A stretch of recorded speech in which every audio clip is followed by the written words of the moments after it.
civilian life. Yes. Thank you, Ned.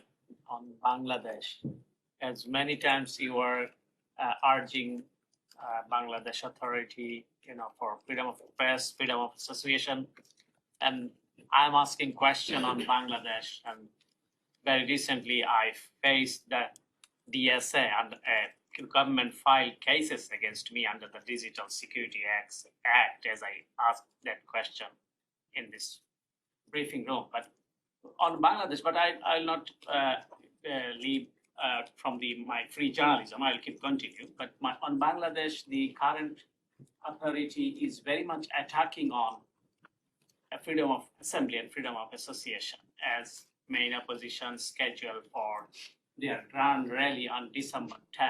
And just ahead of this, at least 3,850 opposition leaders, workers, and their family members have been arrested by the police, by the government. So what is your comment on that, and how you are observing, as very recently SCS senior officials visited Bangladesh? Well, let me start where you started, because I think it's important. We're, of course, aware that you and some of your colleagues, Pinaki Bhattacharya, Mufazur Rahman, have been charged under the so-called DSA, the Digital Security Act. We have made our concerns about the DSA very clear. We've done so in our human rights report. We have had frank and candid conversations with our Bangladeshi partners as well.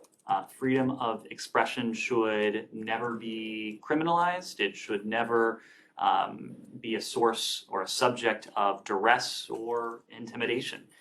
Likewise, to the second part of your question, we're concerned about reports of intimidation and political violence in Bangladesh. We call on the government to respect and to protect the fundamental freedoms of expression, association, and peaceful assembly.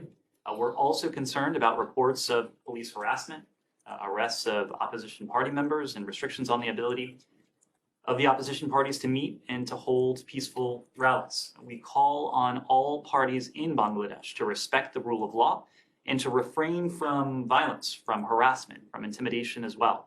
We call on the government of Bangladesh to ensure that no party or candidate threatens, incites, or conducts violence against another party or candidate.